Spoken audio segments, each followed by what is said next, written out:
Good morning student. Saturday में जो आपको काम भेजा था उसको समझा रहा हूँ, आप ध्यान से पढ़िए। देखिए पौधों में श्वसन किस प्रकार होता है। देखिए जो उस श्रेणी के पौधे होते हैं उसमें ऑक्सीजन और कार्बन डाइऑक्साइड गैसों का जो आदान प्रदान होता है, तो जो पत्तियाँ होती है, पत्तियों पर जो वातरंध्र होते हैं उनके द्वारा होता है। पत्तियों द्वारा श्वसन क्रिया में O2 और CO2 का जो आदान प्रदान होता है वो विसरण विधि के द्वारा होता है। ये गैसें कोशिकाओं में भी जा सकती हैं और उससे दूर बाहर वायु में भी जा सकती हैं। विसरण की जो दिशा होती है वो पर्यावरणीय अवस्थाओं, जो वातावरण है उसकी अवस्थाओं तथा पौधे की आवश्यकता पर निर्भर करती है। रात्रि के समय जब प्रकाश संश्लेषण की क्रिया नहीं होती तो पौधे CO2 गैस निकालते हैं। इसीलिए कहा जाता है कि रात्रि के समय पौधों के नीचे नहीं सोना चाहिए।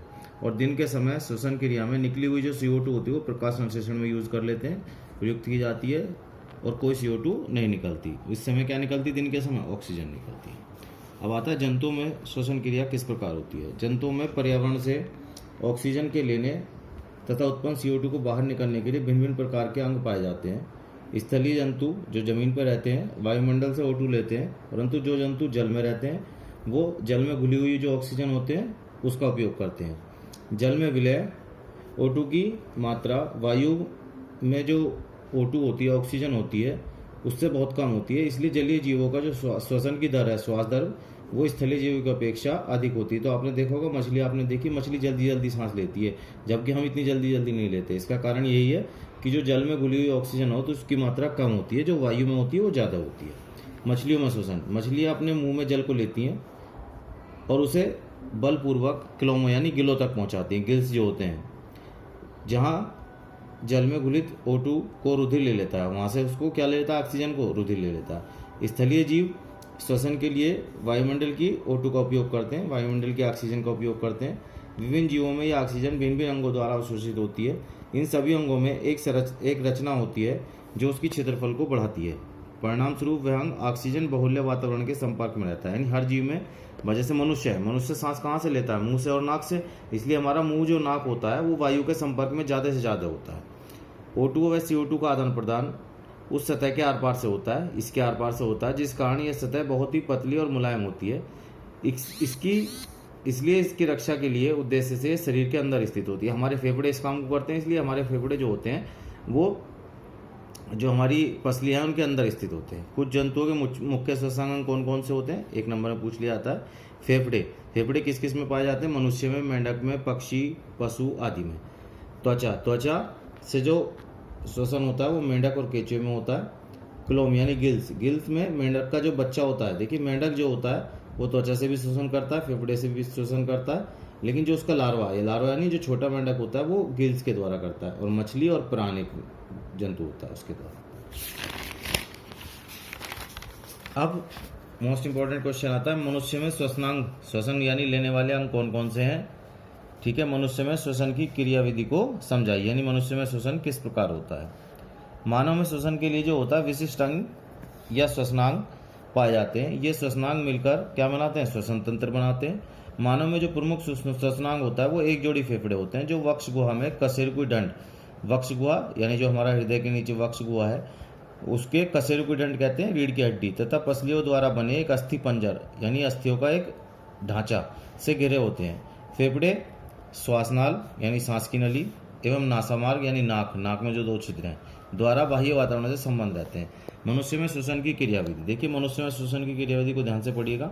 मनुष्य में श्वसन की क्रियाविधि को दो भागों में बांटा जा सकता है। एक तो होता है बाह्य श्वसन। बाह्य श्वसन वायुमंडल में ऑक्सीजन को ग्रहण करके कोशिकाओं तक पहुंचाने की क्रिया को हम बाह्य श्वसन कहते हैं। यानी हम बाहर से ऑक्सीजन लेते हैं और जो कोशिकाओं तक जाती है उस क्रिया को हम क्या कहते हैं? बाह्य श्वसन कहते हैं। मनुष्य के शरीर में वायु नासाद्वार यानी नाक के छिद्रों द्वारा अंदर जाती। नासाद्वार से जाने वाली जो वायु के मार्ग में जो महीन कण होते हैं तो हमारे नाक में जो बाल होते हैं उनके द्वारा वो छन जाती है। इस प्रकार शरीर के अंदर जाने वाली वायु में धूल और अन्य अशुद्धता नहीं होती। इस मार्ग में श्लेष्मा की एक परत होती है, यानी जो हमारा नाक होता है वो चिकना होता है, चिकनाई सी रहती है, ठीक है, जो इस प्रक्रम में सहायक होती है, क्योंकि वो चिकनाई जो होती है वो धूल के कणों को इकट्ठा कर लेती है। यहाँ से वायु कंठ द्वार, गले के द्वारा फेफड़ों में प्रवेश करती है। कंठ में उपास्थि के वलय होते हैं, यानी गोल गोल छल्ले होते हैं हमारे गले में। आप देखिए हाथ लगा के तो आपको उपास्थि के छल्ले नजर आएंगे। जो ये क्या सुनिश्चित करते हैं कि जो वायु मार्ग है वो रुके नहीं। ये छल्ले इस काम को करते हैं कि जिससे कोई रुके नहीं। कंठ श्वास नली द्वारा, यानी कि जो गला होता है वो सांस की नली के द्वारा फेफड़ों से जुड़ा रहता है, और श्वास नली वक्ष गुहा में पहुंचकर, श्वास नली जो है हमारी वो वक्ष गुहा में पहुंचकर दो भागों में बढ़ जाती है, और प्रत्येक फेफड़े में, दो फेफड़े तो एक एक फेफड़े में चली जाती है। फेफड़े के अंदर ये जो हमारी श्वास नली थी, ये फेफड़े में गई, फेफड़े में जाकर छोटी छोटी नलिकाओं में विभाजित हो जाती है, जो अंत में, और इन नलिकाओं के सिरों पर गुब्बारे जैसी रचना बन जाती है। जब आप चित्र देखेंगे तो चित्र में आपको साफ दिखाई देगा कि गुब्बारे जैसी रचना बन जाती है। इन नलिकाओं को कूपिका नलिकाएं कहते हैं। प्रत्येक कूपिका नली के सिरे पर अंगूर के गुच्छे की तरह, यहाँ से फिर बीच में से लिखेंगे, प्रत्येक कूपिका नली के सिरे पर अंगूर के गुच्छे की तरह अनेक वायु कोश होते हैं। ठीक है, छिद्र होते हैं। ठीक है, कूपिका एक सतह उपलब्ध कराती है। कूपिका क्या करती है? एक सतह यानी क्षेत्रफल उपलब्ध कराती है। कूपिकाओं की भित्ति, जो कूपिकाओं की दीवार होती है, रुधिर वाहिकाओं का, यानी जो ब्लड वेसल्स होती हैं उनका जाल बना रहता है। जब हम श्वास को अंदर लेते हैं तो हमारी पिछलियाँ जो ऊपर उठती है और डायफ्राम चपटा हो जाता है, डायफ्राम फैल जाता है, जिस कारण वक्षगुहा हमारी जो बड़ी हो जाती है और वायु फेफड़ों के अंदर प्रवेश करके कूपिकाओं में भर जाती है, जो अंगूर के गुच्छे हैं उनमें भर जाती है। रुधिर, क्योंकि रुधिर वाहिकाएं हमारे, तो रुधिर वाहिकाओं के द्वारा रुधिर शेष शरीर से जो CO2 होती है, कार्बन डाइऑक्साइड होती है, उसको कूपिकाओं में भरने के लिए लाता है। रुधिर वाहिका का रुधिर कूपिका के अंदर की वायु से O2 लेकर शरीर की सभी कोशिकाओं तक पहुंचाता है। जो हमारी ब्लड वेसल्स होती हैं, तो वो रुधिर क्या करता है, जो ब्लड होता है वो शरीर के अन्य भागों से CO2 को लाता है और वहां से ऑक्सीजन को लेकर अन्य कोशिकाओं तक पहुंचाता है। रुधिर में उपस्थित जो हीमोग्लोबिन होता है, वर्णक हीमोग्लोबिन जो होता है, वो O2 और CO2 दोनों का परिवहन करता है। तो ध्यान रखिएगा, O2 और CO2 का परिवहन कौन करता है? हीमोग्लोबिन करता है। दूसरा होता है आंतरिक या कोशिकीय श्वसन। कोशिका के, देखिए कोशिकाओं में तो चला गया हमारा जो भोजन था पचा हुआ, वो हमने O2 और CO2 का परिवहन किया, कोशिकाओं तक पहुंच गया। कोशिका के भीतर अब ग्लूकोज जो होता है वो ऑक्सीकरण होता है उस ग्लूकोज का, और ऊर्जा मुक्त होती है और CO2 बनती है।